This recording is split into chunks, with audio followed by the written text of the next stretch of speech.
For 30,000 years, the galaxy had believed humans were finished, and in the grand halls of the Galactic Council, that belief had become something even stronger than truth. It had become history. Across thousands of star systems, young alien races grew up hearing that Earth was nothing more than an old cradle world, a weak blue planet wrapped in stories that had become dust. The old record spoke of a time when human fleets crossed the stars like storms and their warships could split moons. But those records were broken, hidden, or laughed at by modern scholars who called them myths made by frightened ancestors. To the powerful species of the present age, humanity was silent because it had no strength left. It had no empire, no great navy, no seat of fear in the galaxy. It had only a few trade routes, a handful of distant colonies, and an old homeworld that kept mostly to itself. But on Earth, deep under the frozen rock beneath an ancient mountain range, Commander Jisu Han knew the truth was far more dangerous.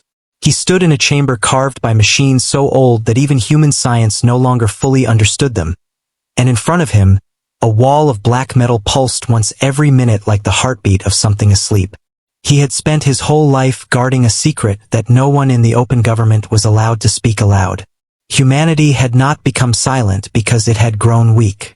Humanity had become silent because long ago it had made a promise, and that promise waited in the dark beyond the edge of the galaxy. Far above him, on the surface of Earth, life still moved with uneasy calm, but in orbit around Mars, Captain Mina Park watched the calm die in a single hour. Her command ship, the HSS Dawnfire, drifted near the outer defense line when the first emergency burst reached her bridge, a stream of panicked voices from the frontier colony of Helios Reach. The message was broken by static and weapons fire, but the words were clear enough. Unknown fleet, heavy bombardment, civilian stations destroyed, requesting immediate support. Then the signal vanished. Mina felt the bridge grow cold as more reports flooded in from other systems. New Busan, Red Horizon, Solace Gate, human colonies burning one after another under coordinated attack. Holographic tactical displays lit up red across the entire sector. Dozens of enemy signatures, then hundreds. Council fleet formations. Officially, the Galactic Council called it a peace enforcement operation, but Mina knew what she was looking at. This was invasion. This was war. Around her, her officers tried to stay calm, but she saw fear in every face. Her communications officer, Hannah Yoon, turned from her console with shaking hands and whispered that civilian transports were already being cut down before they could jump. Beside her, Tactical Chief Dae Kim cursed under his breath as new enemy fleets appeared from slipspace, emerging with the cold confidence of an empire that expected no real resistance. On the command deck, Mina forced herself to speak clearly, even as her stomach tightened. She ordered all available escorts to form a shield corridor for evacuation ships. She told weapons crews to lock on only to confirmed military targets. She told every station in range to start emergency retreat protocols. Human ships were outnumbered badly, and everyone on that bridge knew it. The Council had chosen its moment well. 30,000 years of silence had made the galaxy careless, and now it believed Earth would kneel without a fight. In the Great Council chamber many light years away, Counselor Tarek Voss watched the reports with a satisfied expression that barely hid his hunger. He was not a soldier, but he had spent years building fear around humanity, telling the Council that the quiet species of Earth had been hiding weapons, stockpiling forbidden technology, and waiting for a chance to rise again. He had convinced enough worlds that a preemptive strike was not only justified, but necessary. Beside him stood Admiral Kale Run, commander of the invasion armada, a veteran whose face remained unreadable as the first battle maps appeared above the chamber floor. Outer colonies collapsing, an aide announced. Human response limited. Resistance weaker than expected. Voss smiled at those words and told the chamber that history was being corrected. But Kale Run said nothing because something about the human response disturbed him. Their ships were too disciplined. Their retreat lines too organized. Even under overwhelming force, they were not breaking like prey. They were delaying, buying time, for what he did not yet know. Back at Mars, Mina soon understood the cost of that delay. She watched on the forward screen as a civilian habitat ring cracked apart under enemy plasma fire, its broken pieces spinning into the void like shattered glass. Escape pods burst from its surface in desperate streams, only for Council interceptors to cut through them in cold lines of light. A young helmsman on her bridge froze at the sight, and Mina slammed her hand against the command rail, ordering him to move. The Dawnfire surged forward with the rest of the human defense squadron, engines screaming as rail cannons thundered into the dark. For a few brief moments, human ships fought like cornered wolves, and several Council frigates exploded in bright white flashes. But it was never enough. Enemy carriers opened and released waves of attack craft. Destroyers shifted formation and began hammering the defense line. One by one, human escorts vanished in fire. Mina's oldest friend, Captain June Lee of the HSS Valor, stayed behind with 2 crippled corvettes to cover a convoy of refugee transports. She saw his ship vanish under concentrated bombardment, but the convoy escaped because he held the line. Her jaw tightened, but she did not allow herself to grieve. Not yet. Every second mattered. Across the solar system, alarms spread through orbital stations, lunar shipyards, and the skies above Earth itself. Billions of civilians looked up at emergency broadcasts and heard, for the first time in living memory, the words no one believed they would ever hear again. The Council has attacked. Deep underground, Commander Jisoo Han listened to those same words through a secure channel as he entered the oldest section of the hidden facility. The corridor lights awakened one by one as he passed, revealing walls covered in ancient human script that had not been taught publicly for thousands of years. At the center of the chamber stood a circular platform surrounding a black pillar taller than any man, smooth as polished stone and colder than ice. It was not a machine built by the modern age. It was a relic from the first era, from the time before the betrayal, when humanity had crossed the stars as masters and the galaxy had united in fear to bring it down. Jisoo stopped before the pillar and placed both hands on its surface. For a moment nothing happened. Then the metal turned warm, and pale silver lines spread beneath his fingers like living veins. A voice, old and emotionless, echoed through the chamber in the ancient tongue. Protocol dormant. Awaiting final condition. Jisoo closed his eyes. He had prayed he would never have to hear those words. For years, he had served in silence because humanity had chosen mercy over vengeance. The ancient fleets had not been destroyed in the old war. They had been hidden, buried beyond known space in the dead dark between galaxies, sleeping beneath layers of false emptiness, waiting for one final proof that the younger powers had learned nothing.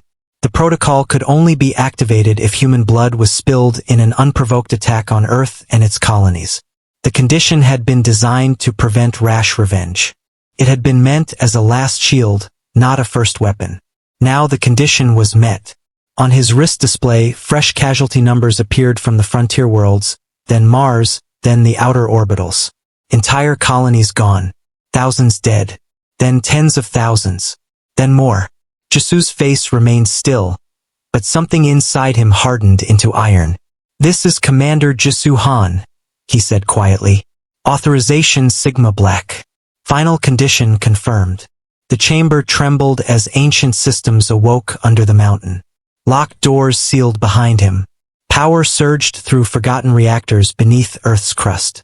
Above, in orbit, Mina's battered fleet fell back toward the inner defense line, fighting through smoke, debris, and the wreckage of burning stations. Her communications console flashed, and Hannah gasped as a signal cut through every jamming field in the sector.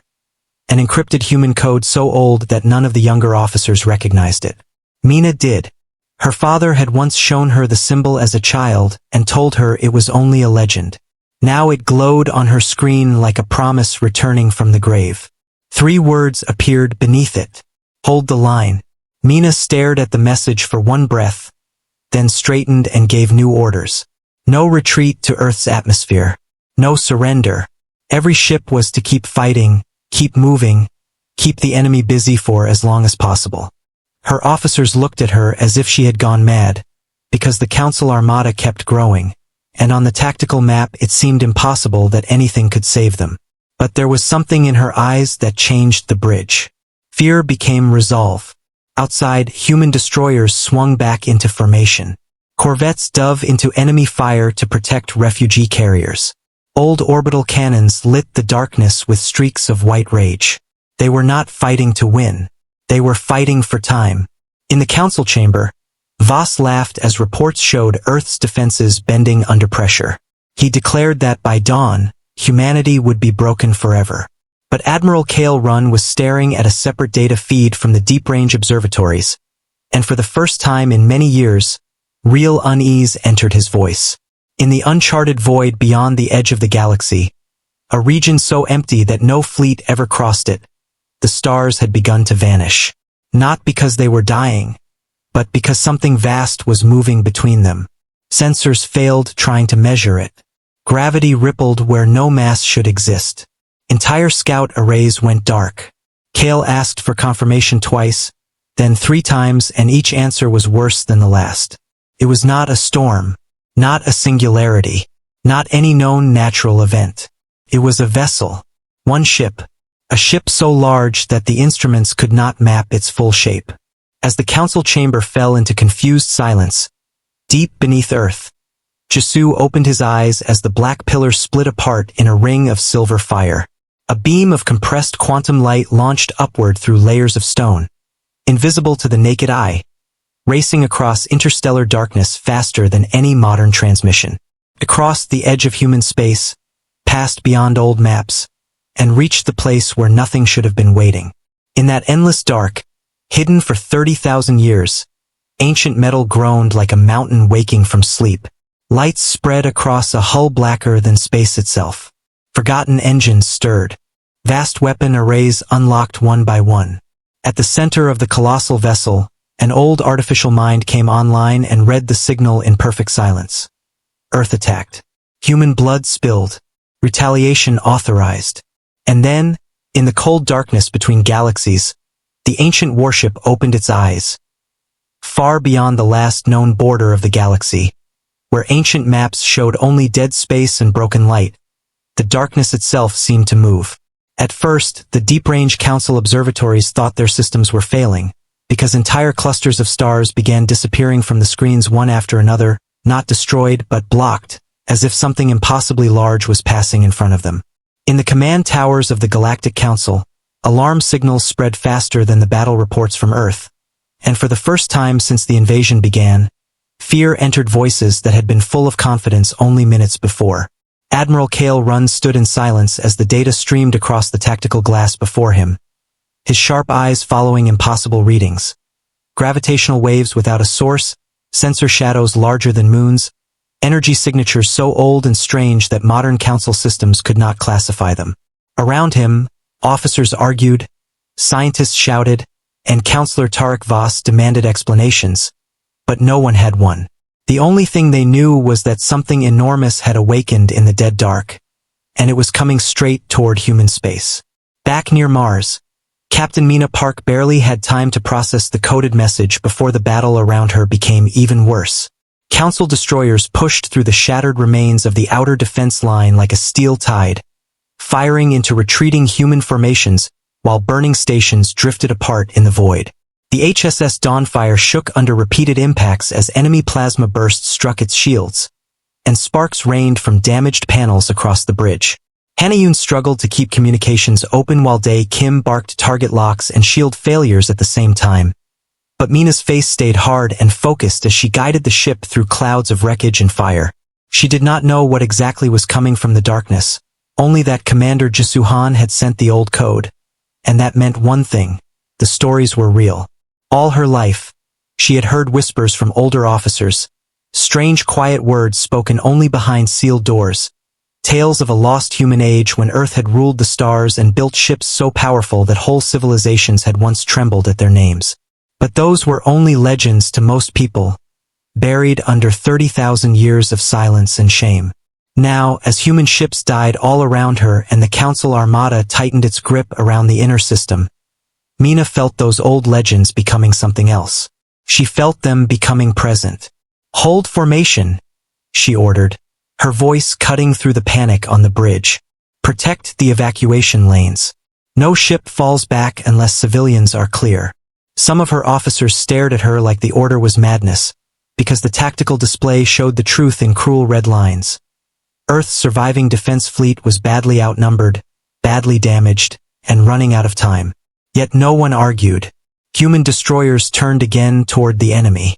Corvettes flanked larger council cruisers and rammed themselves into firing lanes to buy seconds for refugee transports. Old missile batteries on the moons and orbital rings lit up the black like storms of white fire. Humanity was not winning, but it was not breaking either, and somewhere deep beneath Earth, Commander Jisu Han watched that sacrifice with a weight in his chest he had carried his whole life. The hidden chamber around him had fully awakened now. Ancient systems hummed behind the walls, and silver light flowed through patterns in the floor that had been dark for thousands of years. The black pillar at the center of the room had unfolded into a ring of rotating metal blades surrounding a core of pale energy, and floating above it was a three-dimensional star map unlike any used by modern fleets. It did not end at the edge of the galaxy. It stretched beyond it, into the black sea between galaxies where nothing should have survived. Jisu stood alone in that cold light, his hands clasped behind his back, while the old voice returned from hidden speakers around the chamber. Signal delivered. Asset awakening. Awaiting command continuity. He swallowed once, though his face stayed calm. Status of asset? He asked. There was a pause, as if even the machine needed time to measure what had begun. Primary vessel online. Core systems active. Autonomous war authority restored. Jisu closed his eyes for a moment. One vessel. Just one. But he knew what that meant better than anyone alive. Long before the Council, before the modern species had built their empires, before even the oldest current archives, there had been the first era of humanity. It was an age the galaxy had tried to erase. In that forgotten age, human science had reached heights that even now seemed like myth, engines that folded space like paper, shields that bent gravity, weapons that turned fleets into dust. And when the younger races had united in fear, pretending to offer peace while secretly preparing betrayal, the human empire had nearly burned the entire galaxy in response. Only a handful of leaders had stopped it. Rather than destroy every world that had turned against them, humanity had withdrawn. The old fleets vanished. The great shipyards were abandoned. Earth sealed its strongest weapons away and chose silence over conquest. But not all those weapons were destroyed. Some were hidden in the dark, left sleeping under strict laws that could only be broken if the galaxy repeated its oldest mistake. Today it had. In the Council command sector, the first scout squadron sent toward the approaching anomaly vanished without a sound. There was no explosion, no distress call, no wreckage. 1 second, 7 fast ships were moving through the void under full power, and the next second, their signals were simply gone, erased so completely that even their data trails ended mid-transmission. Kale Run stared at the dead feed in disbelief. He had seen ships destroyed before. He had seen ambushes, minefields, singularity weapons, even experimental phase collapses. Nothing looked like this. Launch a second wave, Voss snapped, trying to hide the shake in his voice. Get visual confirmation. Kale obeyed, but this time he sent long-range drones instead of manned ships, and what returned made the room go silent. At first, the image was only static and darkness. Then the static cleared, and every being in the chamber saw it. A wall of black metal, so vast that the drone's full field of view could not capture it. Surface plates the size of cities. Glowing lines of pale silver running across the hull like ancient veins. Massive structures that could have been towers or weapons or both, stretching across its spine like the bones of a dead god. There were no fleet markings anyone recognized. No modern design patterns, no visible escorts. Just one impossible vessel moving through the void with terrifying calm. Its shape was sleek in some places and brutal in others, built with a style no current species would have chosen because it had not been made to impress diplomats or obey treaties. It had been made for war. Then, across the front of the hull, a symbol lit up in white fire, the oldest human crest, one thought extinct for 30,000 years. Hannah Yoon saw that same symbol appear across the Dawnfire's encrypted channels a few moments later, and her breath caught in her throat. "Captain?" she whispered, almost unable to speak. Mina turned from the battle map, and the bridge fell silent as the visual feed opened. There, far beyond the Council blockade, beyond the outer debris fields, beyond the drifting wrecks of the dying defense line, space itself seemed to split apart. Something vast emerged from a curtain of black distortion, its outline slowly becoming clear as stars vanished behind it. Even from impossible distance, it looked huge enough to eclipse worlds. Human crews on dozens of damaged ships stopped breathing. Some stared in awe. Some cried openly. Some simply whispered the old forbidden words their grandparents had once spoken like bedtime myths. The ancient ship had returned. The Obsidian Dawn. Mina had never believed she would live to see it. Yet there it was, moving toward Earth with the terrible silence of judgment. Unlike the bright engines of modern ships, it left no blazing trail. It glided through space as if darkness itself carried it forward. Council battleships nearest to its path opened fire at once, their commanders too frightened or too proud to wait for orders. Beams, missiles, and heavy plasma lances crossed the void in a storm that would have torn apart any known vessel. The attacks struck the black hull and vanished. Some bent away as if space around the ship had changed shape. Some simply died on contact, their energy swallowed by a field no sensor could explain. Then the Obsidian Dawn answered. No dramatic charge built. No bright warning lit the void. Thin silver lines along its hull flared for one heartbeat, and the nearest Council battle group ceased to exist. 23 ships, including 2 cruisers and a carrier, were simply cut apart by invisible force. Their hulls split cleanly in silence, their reactors went dark before they could explode, and broken sections drifted away like dead leaves. The entire attack lasted less than 20 seconds. On the Dawnfire, every officer stared at the tactical display as red enemy markers vanished in a sweep so clean it almost looked like a system error. Dae Kim muttered a prayer under his breath. Hannah covered her mouth with both hands. Mina did not smile, but something fierce and steady lit behind her eyes. For the first time since the invasion began, the human fleet had hope. In the Council chamber, panic spread openly now. Voss demanded all local forces converge on the unknown vessel, shouting that it was only one ship, only one relic, and that massed fire would overwhelm it. But Kale Run no longer believed that. He studied the battle feed as the Obsidian Dawn continued forward, not rushing, not swerving, not even acknowledging the storm of attacks being thrown at it. It moved like something that had seen wars long before the Council was born. Around it, human survivors began changing formation. Mina led the remaining defense ships into flanking positions, not because the ancient vessel needed protection, but because its presence had transformed the battlefield. Human pilots who had been minutes from death now turned like wolves sensing their pack leader return. Old emergency codes flooded the channels. Ancient tactical phrases, preserved in secret, were activated for the first time in living memory. Beneath Earth, Jisu Han watched it all through the hidden command network, and for the first time in years, his hands trembled slightly. The old voice in the chamber spoke again, colder than before. Primary asset requests strategic designation of hostile entities. Jisu looked at the rising casualty numbers, the burning colonies, the shattered stations, the dead around Mars, and the Council fleet still pushing toward Earth even now. His answer came low and steady. Confirmed. Hostile entities are all Council military assets engaged in the attack on Earth and human colonies. Civilian targets remain protected. There was another pause. Then the machine responded. Rules of mercy acknowledged. That phrase struck him harder than he expected. Even now, after 30,000 years, after betrayal and blood and silence, the old laws still stood. Humanity had not hidden monsters in the dark. It had hidden judgment bound by restraint. Out in the void, the Obsidian Dawn shifted its course slightly, and thousands of Council ships suddenly realized the truth too late. It was not here only to defend Earth. It had come to hunt the invaders. Its massive bow turned toward the densest concentration of enemy warships, and the silver lines across its hull brightened like veins filling with cold fire. A transmission burst from it across every channel in the system. First in an ancient human language no modern Council officer understood, then instantly translated into every known military code. The voice was calm, emotionless, and older than any empire alive. Earth attacked. Human blood spilled.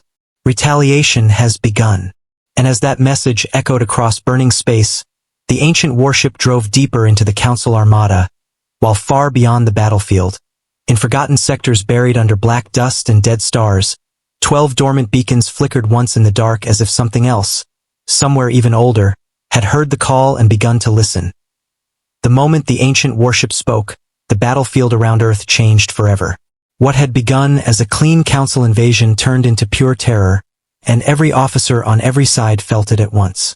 The Obsidian Dawn moved through the shattered outer defense line like a black mountain drifting through fire, silent, vast, and impossible, while its silver-lit hull cut through the darkness with the calm of something that had already seen the death of empires. Council ships that had advanced with proud formation now broke apart in panic, some trying to turn, some charging forward in blind fear, and some freezing entirely as their commanders struggled to understand what they were facing.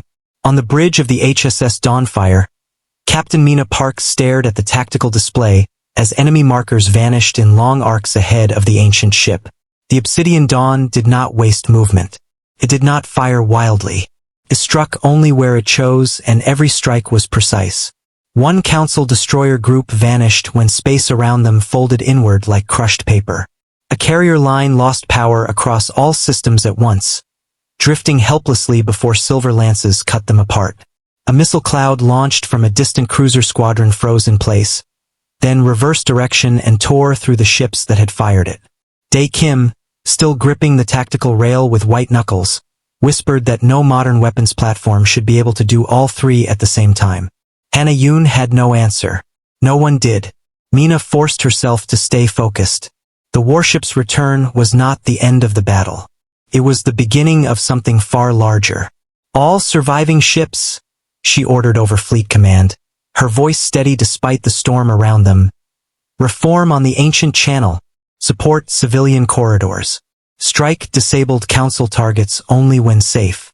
Stay out of the Obsidian Dawn's forward arc. The order spread quickly through the surviving human fleet. Old encrypted symbols appeared on battered human displays, codes hidden for generations and taught only in fragments to trusted officers. Pilots who had been moments from death straightened in their seats. Crews who had watched friends burn in silence now moved with new purpose. The ancient ship was not just saving them. It was waking something inside all of them, something older than fear. Far above the battlefield, Counselor Tarek Voss was no longer smiling. In the central command chamber of the Galactic Council, the polished confidence that had defined him only hours before had cracked into open rage. He shouted for every reserve fleet in range to converge on Sol. He demanded orbital rail platforms, carrier groups, assault cruisers, and planetary siege batteries all focus on the human vessel at once. He insisted it was only one ship, only one ancient relic, and that enough massed fire would break it. But Admiral Kale Run no longer believed in easy victories. He stood before the central display with cold dread behind his eyes as more feeds opened across the chamber. From the Helios Reach corridor to the Red Horizon lanes, every council formation linked to the invasion was reporting the same thing. Long-range comm arrays cut without visible shots, supply lines collapsing, relay gates going dark, and rear command posts disappearing one by one. The Obsidian Dawn had not simply entered the battle. It had begun dismantling the entire invasion structure with terrifying intelligence. "It's not engaging randomly," Kale said, his voice low but firm. "It is stripping command, navigation, and logistics first. It is isolating us." Some of the council members stared at him in disbelief, but he kept going. "This vessel is fighting a campaign, not a battle." Voss turned on him with fury, accusing him of cowardice, but Kale barely heard him. On the tactical map, a dozen council heavy cruisers had just surrounded the Obsidian Dawn in a perfect kill box, the kind of trap that should have destroyed any known ship. Beams crossed from 6 angles. Missile curtains sealed escape paths. Gravitic mines ignited around it. For 1/10 second, the chamber held its breath. Then the ancient warship dimmed. The silver lines went dark. Its entire silhouette blurred and vanished. Not destroyed, gone. Gasps filled the chamber. A heartbeat later, it reappeared behind the cruiser formation, untouched, and a wave of black distortion rolled outward from its hull. The 12 heavy cruisers stopped moving. Their engines died. Their shields collapsed. Their internal lights went out across every deck. Then their hulls cracked from the inside, splitting open in slow, silent lines as if invisible hands were tearing them apart. Cale Run felt ice move through his spine. This was beyond advanced. This was beyond secret research.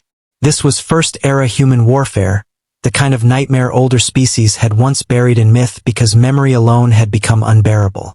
Back on Earth, civilians watched the sky in fear and wonder. From the surface, the battle looked like a storm of falling stars, burning debris, and sudden white flashes in the upper atmosphere. Emergency shelters were full. Orbital warnings screamed across every city. Yet among the fear, another feeling spread as public feeds caught glimpses of the black shape beyond the defensive rings. Children asked what it was. Elders, some from old families who still kept forbidden stories, answered in whispers. In a shelter beneath Old Soul Sector, an elderly woman named Sora held her grandson close and looked at the grainy broadcast with tears in her eyes. "It came back," she murmured. "I told them it would come back." Deep under the mountain, Commander Jisuhan stood in the ancient chamber, while tactical streams flowed around him like ghosts. The hidden command systems of the First Era were now fully awake, and for the first time he could see the battlefield through the Obsidian Dawn's own perception. It did not view ships as symbols and colored markers the way modern systems did. It saw gravitational strain, heat shadows, shield harmonics, weapon charge curves, crew density, engine signatures, and probability webs all at once. It was not reacting to attacks. It was predicting them before they were launched. "Primary asset requests target priority update," the old voice said. Jisu watched as more council fleets jumped into the system, answering Voss's desperate call. Behind them, supply convoys and civilian support ships clustered in confusion, mixed too closely with military formations. Jisu's jaw tightened. "Maintain rules of mercy," he said. "Military targets only. Disable non-combatant support if necessary, but do not fire on civilian craft." "Acknowledged," the machine replied. Mercy parameters retained. Even now, the old laws mattered. That thought kept him steady, because if the Obsidian Dawn ever lost those limits, the Sol system would become a graveyard for far more than invaders. Near the moon defense line, Mina led the Dawnfire and 6 surviving escorts into a damaged council flank where 2 enemy cruisers had been crippled by the ancient ship but not yet destroyed. Human rail cannons thundered. Missiles burned through the dark. One cruiser broke apart under combined fire, while the other tried to turn its guns toward a refugee convoy only for Mina to drive straight into its blind side. "Fire all forward batteries," she snapped. Day obeyed instantly, and the Dawnfire shuddered as every remaining weapon slammed into the cruiser's exposed reactor spine. The enemy ship erupted in a silent white bloom. Cheers rose on the bridge, raw and brief, but Mina did not let the emotion last. "Keep moving. We're not done." Across the fleet, other human commanders did the same. Jay Lim, piloting a half-broken corvette with one engine burning, lured council interceptors into the path of a lunar defense cannon. Hygiene aboard a medical frigate rerouted power from life support to shields just long enough to protect 3 evacuation transports. Duyun on a mining tug used industrial tractor beams to pull drifting wreckage into an enemy destroyer's flight path. The humans were still outmatched by numbers, but they no longer fought like survivors. They fought like a people who had remembered who they were. Yet the council still had strength, far too much of it. In response to mounting losses, Voss authorized the release of the 7th Armada, one of the largest reserve formations in the inner sectors. Hundreds of warships jumped in at the edge of the system, then hundreds more behind them. Battleships, carrier swarms, siege frigates, drone walls, long-range artillery platforms. More firepower than any one system should have faced in a century. Even Mina felt her stomach tighten when the new signatures flooded her display. "That's not a fleet," Hannah whispered. "That's an execution." But before fear could take hold, the Obsidian Dawn turned. Slowly, almost deliberately, it rotated its vast bow toward the incoming armada. For a moment, the battle seemed to pause around it. Human ships pulled back without needing to be told. Council formations hesitated, some commanders finally sensing they had entered the range of something they could not survive. Along the ancient ship's hull, silver veins brightened, then spread wider than before, tracing impossible patterns across its surface. Massive structures along its spine unfolded like old bones awakening. The void around it bent. Sensors across both fleets screamed with errors. Gravity tides rose where no star stood. Even Kale Run, watching from the command chamber, understood this was not a normal weapon charge. This was something built in an age when humanity had not yet learned restraint the hard way. "Pull them back," he said, louder than before. "All ships pull back now." Some captains obeyed, but Voss overrode him and transmitted direct attack orders to the entire armada. Thousands of council weapons fired together. It was a wall of light so vast that even the stars disappeared. Behind it, the blasts hit the obsidian dawn, and then the universe seemed to break. A dark sphere expanded from the ancient ship in total silence, swallowing the incoming fire like rain falling into an ocean at night. Then the sphere collapsed inward and released a single pulse across the battlefield. Not bright, not loud, just a smooth ring of black distortion edged in silver, moving outward faster than thought. Wherever it touched Council warships, their systems died. Shields blinked out. Engines failed. Reactors shut down. Entire formations went cold at once, drifting helplessly in the void as if time itself had stopped inside them. Before they could recover, thin lines of white fire flashed from the obsidian dawn in every direction, each line precise, each strike final. Battleships split open. Carriers shattered. Drone clouds fell dark. The 7th Armada, pride of the Council, was gutted in less than a minute. On every human channel, stunned silence held for one breath, then disbelief, then raw cries of triumph. On the Council side, panic became collapse. Ships began retreating without orders. Others rammed each other trying to escape blocked lanes. Emergency jumps tore apart unstable formations. Kale Run looked at the tactical map and knew the invasion had already failed, even if Voss refused to admit it. But then a new alert appeared, one so strange it silenced him again. In old sealed archives, emergency protocols had triggered automatically, opening records buried under the highest historical restrictions. Across the chamber screens, forbidden files appeared. Broken images of ancient battlefields, burned worlds, shattered moons, and black ships larger than cities moving through storms of wreckage. The words stamped across every file were simple and terrible. First Era Human Dreadnought Class. Extinction Level Threat. Do not provoke. Beneath Earth, Jisoo saw the same archival warning surface in the hidden network, and for the first time since the attack began, he felt something close to sorrow. The galaxy had once known. It had once remembered exactly why humans had chosen silence. But over 30,000 years, fear had faded into arrogance, and arrogance had become ignorance. Above him, the obsidian dawn advanced deeper into the broken Council armada, not hunting fleeing civilians, not burning planets, not lashing out in blind rage.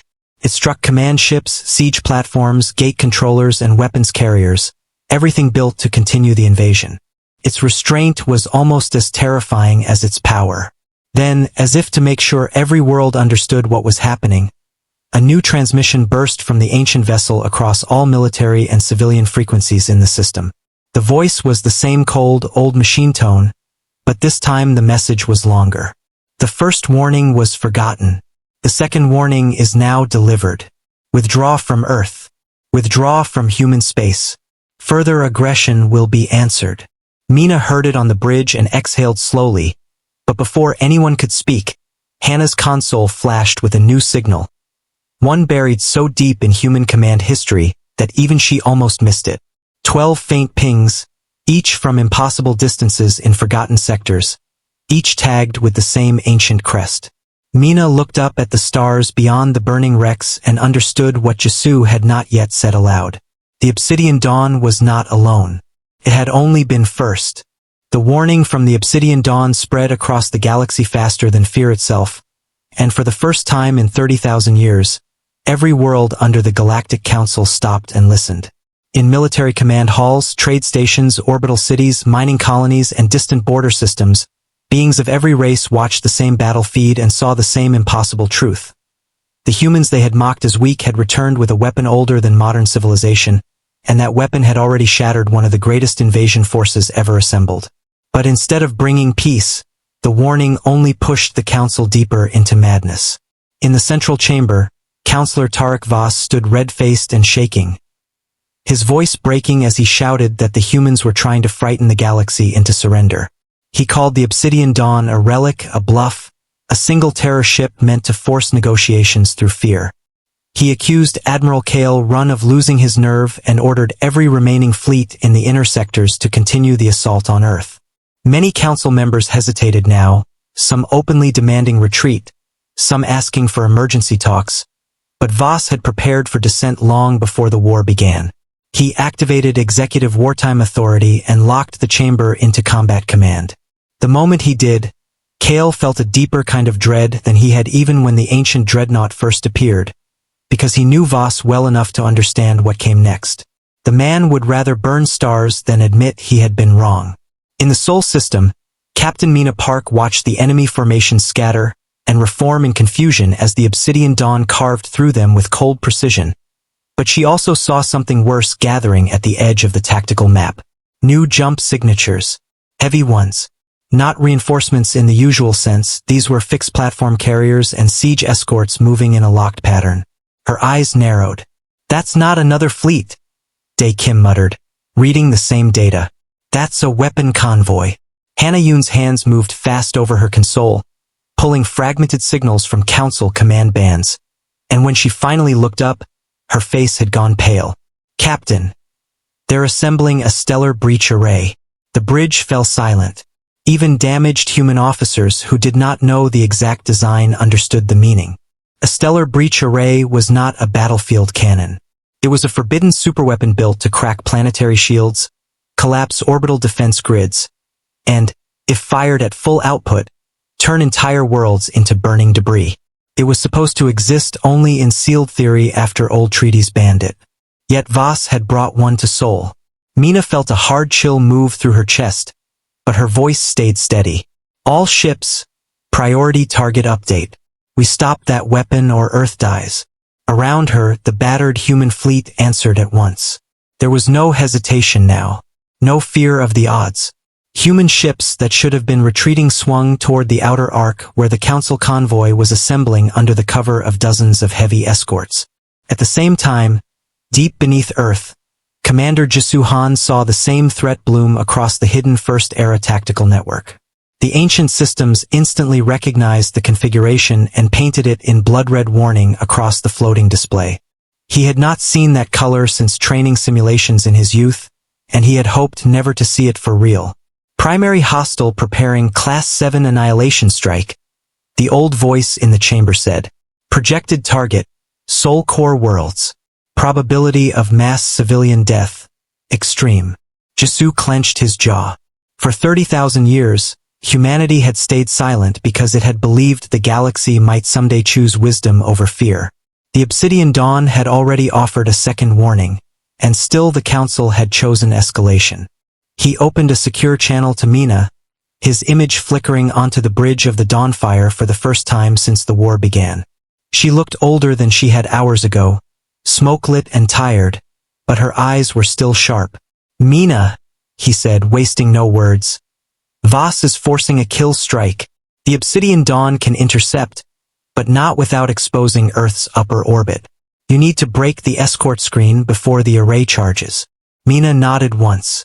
She did not ask how he knew. She did not ask what else he had hidden. "Understood," she said. "We'll open the lane."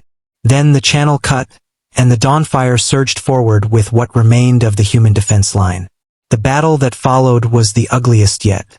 The Council escorts around the stellar breach array fought with the desperation of crews who knew the entire war now depended on them. Destroyers formed overlapping shield walls. Drone clouds thickened the void. Long-range plasma arcs turned space into a net of fire. Human ships dove straight into it anyway. J. Lim's corvette lost half its stern but rammed a Council screen frigate hard enough to open a gap. Hai-Jin's medical frigate, already scarred and barely spaceworthy, used its emergency reactor overload to blind an enemy sensor wing for 12 precious seconds. Du-Yun's mining tug, patched with armor plates torn from station wreckage, latched onto a missile carrier and dragged it into the path of its own launch spread. Mina drove the Dawnfire at the center of the storm, her bridge shaking so hard that sparks burst from the ceiling with every near hit. Day called out collapsing shield sectors while Hannah rerouted power from non-essential decks. The Dawnfire lost one engine, then half its port batteries, then internal gravity on 2 lower decks. Still Mina kept pushing. Ahead of her, the stellar breach array unfolded from its armored carrier frames like the bones of a metal beast. A ring of massive emitters surrounding a central focusing core bright enough to hurt the eyes even through filtered display glass. Charge level rising, Hannah said, and there was real fear in her voice now. They're going for full output. Not if we get there first, Mina answered. But even as she said it, she knew the truth. The escorts were too many, the array too heavily shielded, and the human fleet too damaged. They could hurt it, maybe slow it, maybe even crack part of the outer frame, but they could not stop the firing sequence in time. High above, the Obsidian Dawn saw the same truth. The ancient dreadnought had continued shredding military targets across the invasion fleet, but now its massive black form turned toward the breach array with sudden, total focus.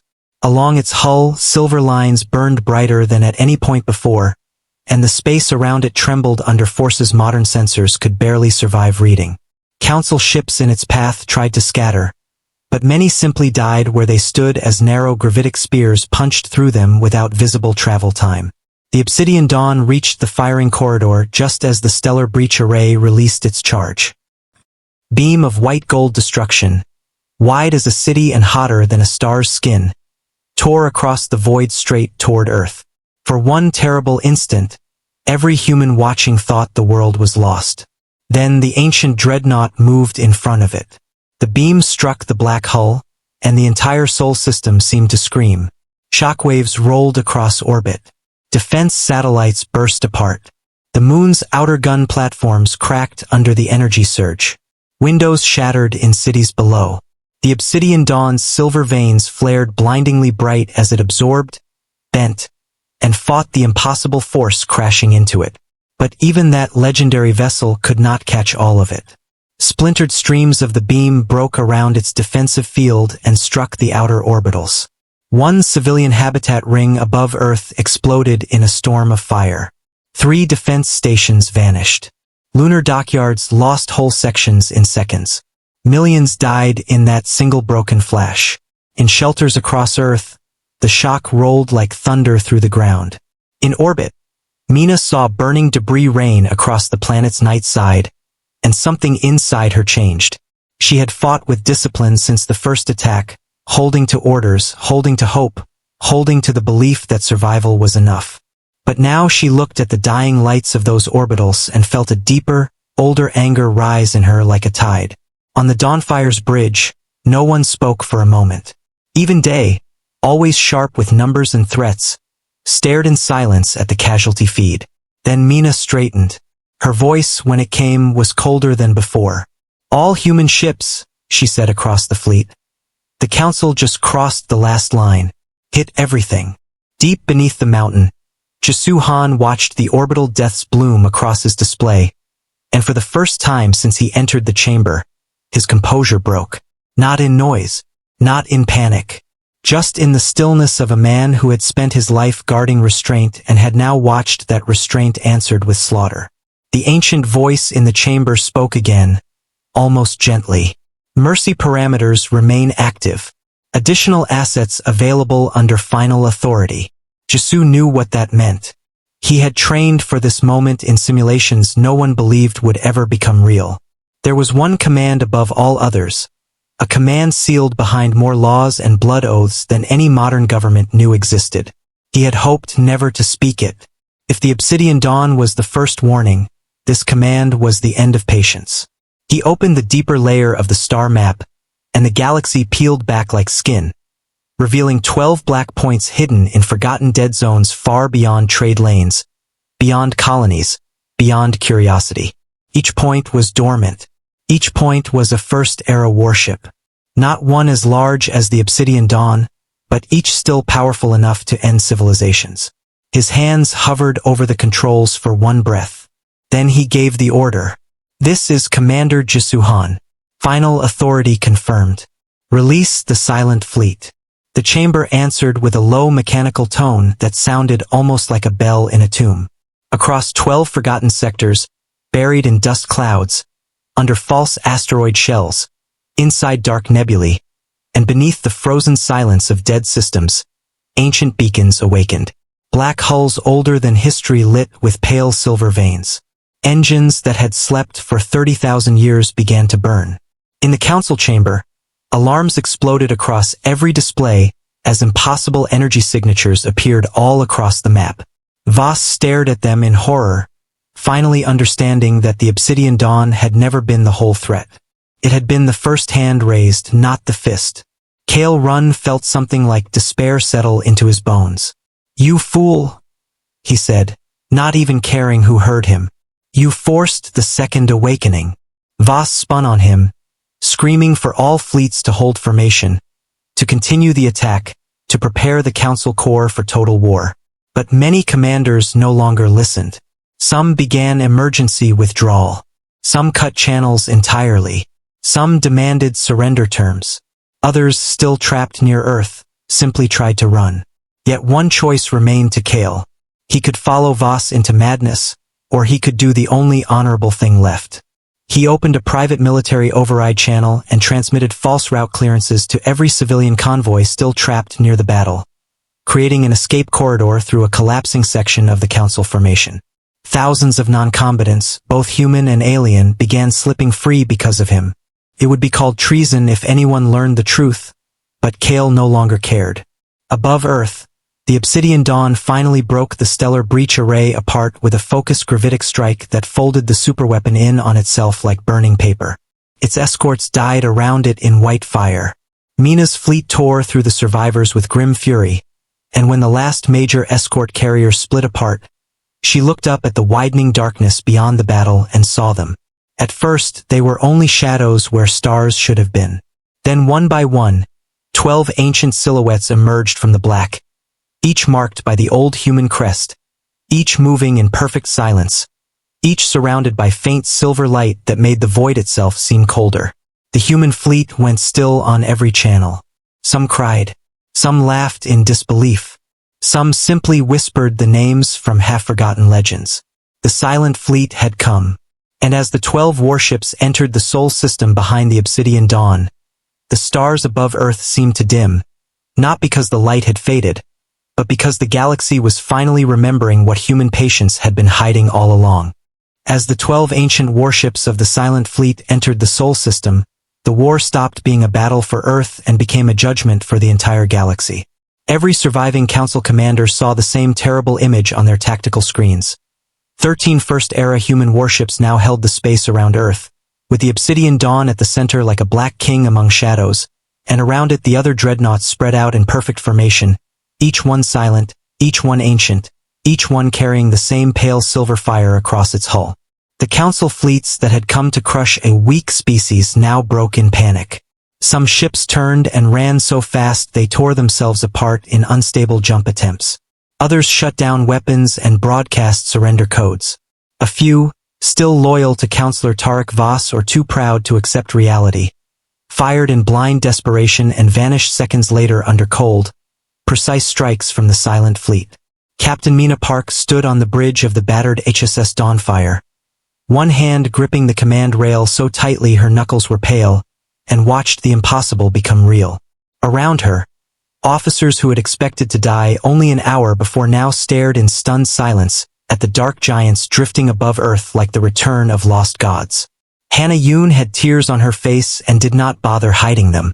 Dae Kim looked at the tactical board, then at Mina, and let out a short, breathless laugh that sounded more like disbelief than joy. But Mina did not celebrate. She looked at the casualty numbers still climbing from the shattered orbitals, the burning debris falling through the atmosphere, the dead on Mars, the lost colonies, the broken stations, and she knew this was not the end. "Where's Voss?" she asked. Hannah wiped her face quickly and pulled up intercepted Council command traffic. "He's falling back to the Council core," she said. "He's ordering all remaining inner fleets to regroup there. He's calling for total defensive lock." Mina's eyes hardened. The Council core was not just another fortress. It was the heart of galactic power, a heavily fortified star system wrapped in layered fleets, ancient gun platforms, and political symbols that had ruled the known galaxy for thousands of years. If Voss reached it and turned the Council into a final war machine, the conflict could spread for years and burn half the galaxy before it ended. On Earth below, emergency broadcasts began to change tone. For the first time since the attack, public channels showed the truth without filters. The silent fleet hung in orbit. The ancient crest of humanity burned across the stars. Across ruined shelters and broken cities, people looked up through smoke and shattered glass and understood that the old silence was over. Deep beneath the mountain, Commander Jisuhan stood in the ancient chamber as the first era network expanded around him, now linked to all 13 warships. He could feel the scale of their power through the data flow alone. Gravitic engines older than history, void shields layered in impossible mathematics, weapons sealed under levels of restraint that modern minds would never fully understand. Yet for all that power, the old systems still waited for human judgment. "Primary theater secured," the chamber voice said. "Strategic pursuit of hostile command authority recommended. Destination, Council core." Jisu closed his eyes for a brief moment. For 30,000 years, humanity had chosen silence because it feared what would happen if it ever spoke again in the language of war. Now that language had returned, and he had one final chance to shape what it would mean. He opened a fleet-wide channel, linking himself to Mina and, to her surprise, to Admiral Kale Run as well. Kale's image appeared on the Dawnfire's bridge through a secure intercepted line. His face drawn, tired, and lit by red emergency lights. Mina's hand moved instinctively toward her sidearm before she stopped herself. "Why is he here?" she asked. Jisu answered before Kale could. "Because he opened escape corridors for civilians, human and alien. I confirmed it." Kale said nothing for a second, then gave a small nod. "Your counselor has gone mad," he said quietly. "Voss is fortifying the core and preparing to activate the final defense grid. If he reaches the central throne station, he can trigger the core collapse protocol." Jisu's expression did not change, but Mina saw something dangerous in his eyes. "Explain." Kale swallowed once. "It's a dead-hand system. If the core falls, it can overload the gate nexus, ignite the central star network, and take half the inner sectors with it. Billions will die. He'll blame it on humanity." Silence filled the channel. Even Day, who hated every council uniform on instinct, looked sick at the scale of it. Jisu made the decision immediately. "Then we end this at the core before he can touch that system." Within minutes, the human war effort changed shape. The Obsidian Dawn and the Silent Fleet did not remain in orbit to celebrate victory. They moved. The 13 black warships aligned in a spear formation unlike anything the modern galaxy had ever seen, while the surviving human fleet, damaged destroyers, wounded corvettes, emergency carriers, orbital remnants, even armed civilian support ships, formed behind them in a rough but determined line. Mina remained at the front aboard the Dawnfire, despite the ship's scars, because the crews wanted to see a living symbol of the defense that had held long enough for the ancient fleet to return. Kale, now effectively a traitor to the Council, transmitted secret route data, defense schematics, and inner jump windows known only to High Command.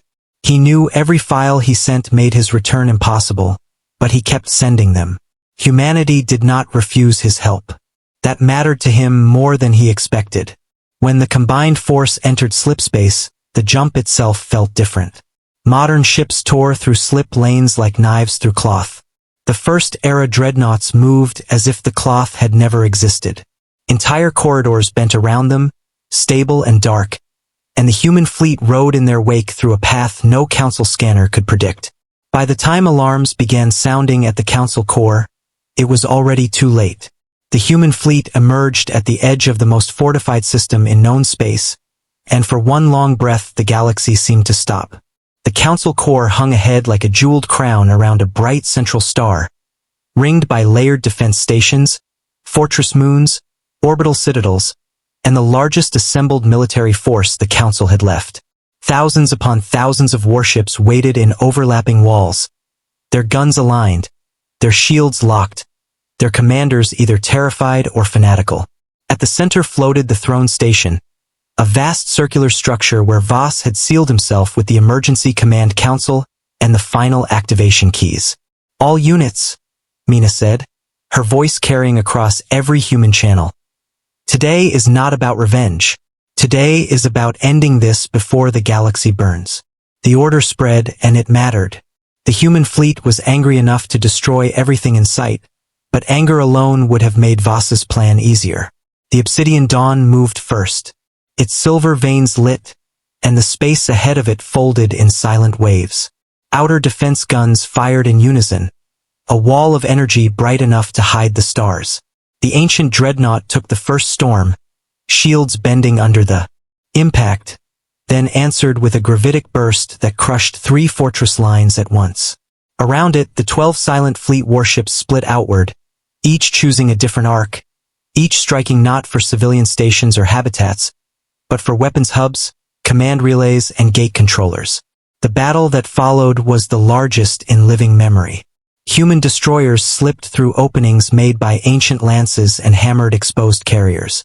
Council artillery platforms died in chains of white fire.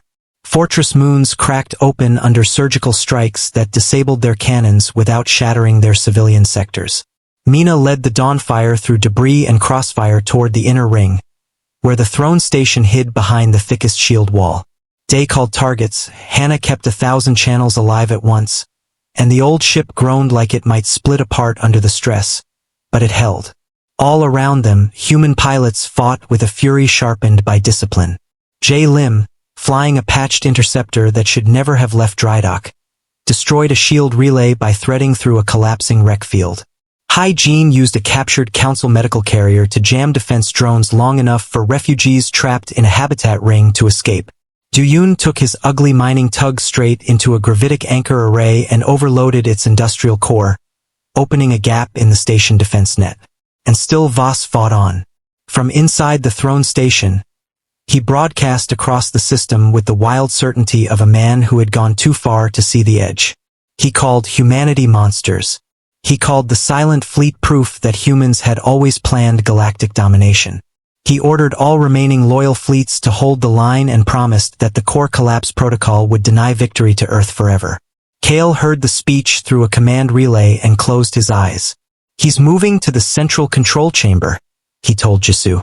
"Once he reaches the lower vault, he can trigger it manually if remote command fails." Jisoo did not hesitate. "Then we board." Mina's head snapped toward his image on her bridge screen. He needs the first era lock to stop the dead hand chain if he starts it," Jisoo replied. "And I'm the only one who can use it." There was no time to argue. The Obsidian Dawn drove a narrow path through the inner ring, its hull taking fire from 1,000 directions, while the silent fleet held the outer defenses apart. Mina forced the Dawnfire in behind it, using the ancient ship's shadow as cover until they were close enough to the throne station to see its scarred metal skin and flickering shield layers. Boarding craft launched. Jisoo traveled in one of them with a small strike team led by Mina herself, because she refused to let him walk into the core alone. Kale came too, wearing no insignia now, only the face of a man trying to repay a debt he could never fully settle. Inside the throne station, the fighting was brutal and close. Corridors flashed with emergency red. Loyalist guards fired from choke points. Automated defense turrets unfolded from walls. Smoke and sparks filled the air as Mina's team pushed forward room by room. Day was hit in the shoulder but kept moving. Hannah stayed on remote comms from the Dawnfire, guiding them through shifting station maps while Council systems collapsed under outside bombardment. Kale led them through sealed service routes only an admiral would know, and twice he stepped in front to identify traps before they could kill the team. At last they reached the lower vault, a massive chamber beneath the central control sphere, where the core collapse controls sat behind armored glass and ancient reactor conduits.